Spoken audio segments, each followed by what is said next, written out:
Hello, आज हम लोग स्टडी करने वाले हैं सिंपल स्क्वैमस इपिथेलियम के बारे में, जो कि इपिथेलियम टिश्यू का टाइप है। इपिथेलियम टिश्यू का 3 टाइप होता है, simple squamous epithelium, simple cuboidal epithelium and simple columnar epithelium. उसी में से आज हम लोग फर्स्ट टाइप के बारे में पढ़ने वाले हैं, सिंपल स्क्वैमस इपिथेलियम के बारे में। सिंपल स्क्वैमस इपिथेलियम का जो सेल होता है वो फ्लैट होता है, ओके। और फिर उसका न्यूक्लियस जो होता है वो भी फ्लैट होता है, सेल भी फ्लैट होता है, न्यूक्लियस भी फ्लैट होता है। और न्यूक्लियस कहाँ पे होता है? सेल के सेंटर में न्यूक्लियस प्रेजेंट होता है सिंपल स्क्वैमस में।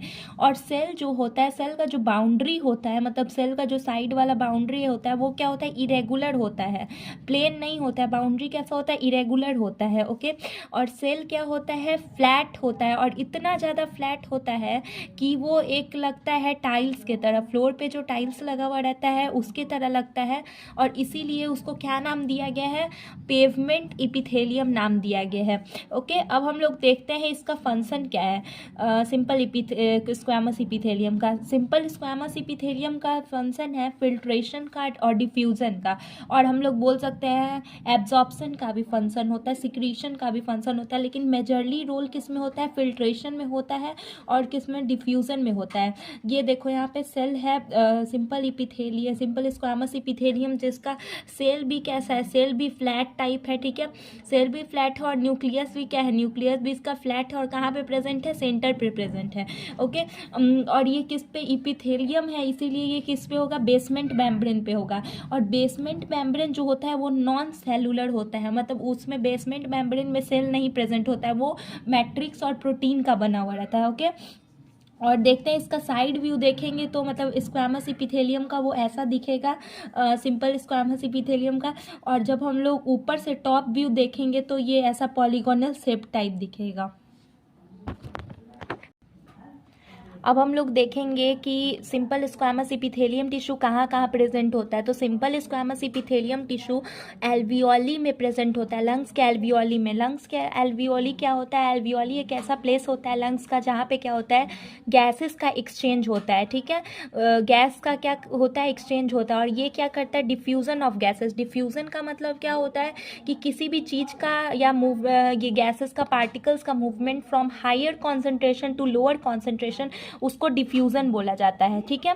उसके बाद देखते हैं हम लोग कि ब्लड वेसल्स। ब्लड वेसल्स 3 तरह का होता है, आर्टरी, वेन एंड कैपिलरी, ठीक। पहले यहाँ पे डिफ्यूज़न जो होगा, मतलब कि diffusion of gases higher concentration to lower concentration जब हम लोग बोलते हैं तो एक एग्जाम्पल से लेके समझते हैं कि जैसे कि मान लेते हैं कि मम्मी किचन में खाना बना रही है, तो उसका जो स्मेल है हम लोगों को अपने रूम तक आता है।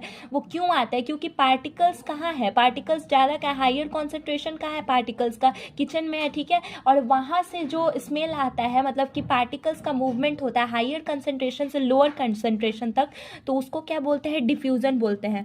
ब्लड कैपिलरी 3 तरह का होता है, artery, when and capillary. Blood vessel 3 तरह का होता है, आर्टरी, वेन एंड कैपिलरी। अब देखते हैं ब्लड का मूवमेंट जो है artery to capillary, capillary to vein. बात देखते हैं कि इंडोथीलियम क्या होता है। ब्लड वेसल्स में जो simple squamous epithelium tissue present होता है वो उसको एक स्पेशल नाम दिया गया है, जिसको हम लोग क्या बोलते हैं? इंडोथीलियम बोलते हैं। उसके बाद कहाँ पे प्रेजेंट होता है? ग्लोमेरुलस में प्रेजेंट होता है।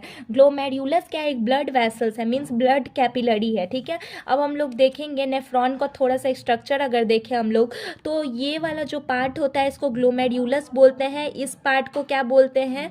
फिल्ट्रेट बोलते हैं, ठीक है। फिल्ट्रेट बोलते हैं इस पार्ट को। प्रॉक्सिमल कन्व्यूलेटेड ट्यूब्यूल बोलते हैं इस पार्ट को। हेनली लूप बोलते हैं, हेनली क्या बोलते हैं? हेनली लूप बोलते हैं इस पार्ट को। डिस्टल कन्व्यूलेटेड ट्यूब्यूल बोलते हैं। और इस पार्ट को क्या बोलते हैं? कलेक्टिंग डक्ट बोलते हैं, ठीक है। इसको क्या बोलते हैं? कलेक्टिंग डक्ट बोला जाता है। और ये क्या है? इसको बोला जाता है एफरेंट आर्ट्रियोली, और इसको बोला जाता है इफेरेंट आर्ट्रियोली। जब हम लोग स्ट्रक्चर पढ़ेंगे नेफ्रॉन का तो उसमें सब कुछ पढ़ना है, अभी उतना कुछ नहीं जानना है। ग्लोमेरुलस क्या होता है? फिल्ट्रेट और जो ये होता है आर्ट्रियोली होता है, उसके बीच का जो पार्ट होता है जहाँ पे कैपिलरी, ब्लड कैपिलरी प्रेजेंट होता है, तो इसको क्या बोलते हैं हम लोग? फिल्ट्रेट बोलते हैं, ओके। और वुमेन्स कैप्सूल में प्रेजेंट होता है। ये नेफ्रॉन का जो पार्ट है वो दो पार्ट में ये होता है, डिवाइडेड होता है। ये जो पार्ट होता है कप लाइक स्ट्रक्चर, उसको हम लोग वुमेन्स कैप्सूल बोलते हैं, और ये वाला जो पार्ट होता है पूरा, उसको क्या बोलते हैं, ट्यूब्यूलर पार्ट बोलते हैं, ठीक है।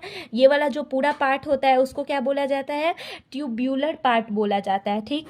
उसके बाद अगर हम लोग एक चीज़ एक्स्ट्रा जाने, तो एक्स्ट्रा जानने का मतलब वुमेन्स कैप्सूल, इसको कैप्सूल क्यों बोला जाता है, इसको कैप्सूल इसलिए बोला जाता है क्योंकि सेल का जो ऊपर, सबसे ऊपर वाला पार्ट होता है ग्लाइकोकाइलेक्स, वो क्या होता है, वो मतलब जब हार्ड होता है, जहाँ पे वो हार्ड प्रेजेंट होता है तो उसको क्या बोलते हैं हम लोग, कैप्सूल बोलते हैं, ठीक है। और जहाँ पे वो सॉफ्ट प्रेजेंट होता है उसको हम लोग स्लाइम लेयर बोलते हैं, ठीक।